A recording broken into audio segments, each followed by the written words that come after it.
Hey everybody, welcome back to Spring Holler Farms. A little bit different format today. We're inside talking about a meat grinder. Because if you're going to be raising cattle and pigs and so forth, you're probably going to want to grind some of them.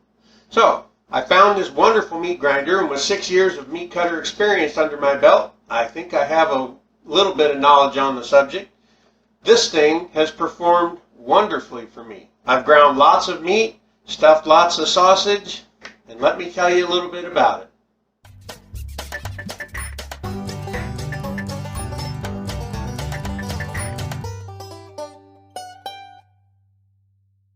Now the name of this meat grinder, as you see here on this, it says it's the STX International Turbo Force 2. It says it's quad air cooled electric meat grinder.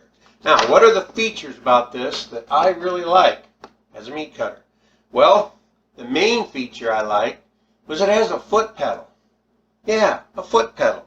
And when you work in the meat department, all professional meat grinders have a foot pedal so that you have both hands free for stuffing sausage and holding the container or whatever you're going to do. You have both hands free. You can run it, turn it on and off with the foot pedal.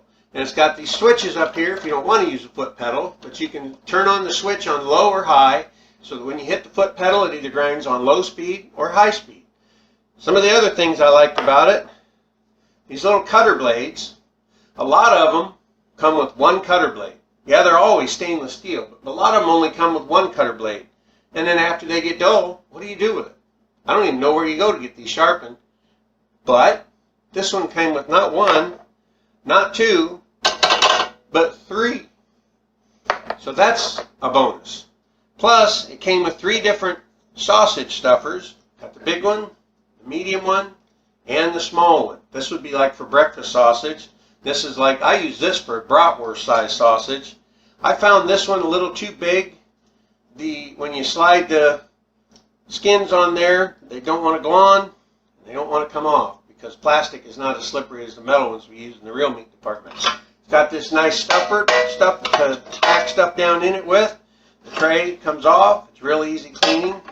Everything's easy cleaning, it comes apart real easy. And one more thing. Comes with six different cutter heads. Now, this one's not necessarily a cutter head. That is what you put in there when you make the sausage. It just has to have something in there to hold the knife in. Now, this is your very coarse grind. Like if you're going to grind something into a fine grind, you want to run it through this first so that you get a good mix and a good cut. This is the ultra coarse grind. It makes a nice coarse grind. This is the one I really like. This makes a nice chili grind. And for burgers and such, I personally prefer this one.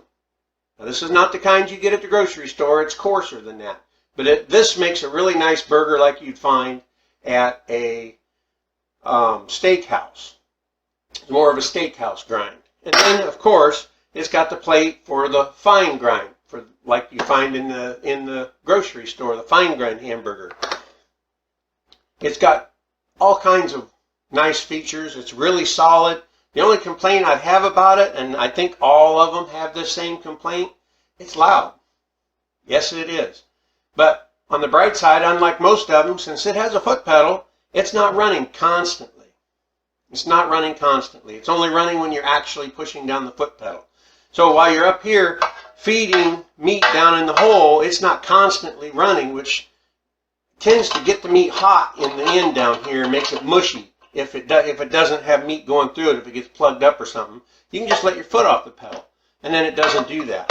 It comes apart real easy for cleaning. The head comes off. There's that other knife. Pull that right out. Loosen this nut. The whole head comes out. Yeah, you've got to hand wash it because it's not stainless steel. It's aluminum. But that's not really a big deal either. So, hopefully this has given you some ideas, something to think about when it comes to buying a meat grinder. And I hope that you will get this kind simply because I did a lot of research on this. And I think you're going to love it. Thanks for watching. Please subscribe. Give us that thumbs up. We really like those thumbs ups. And check us out again next time. Thank you.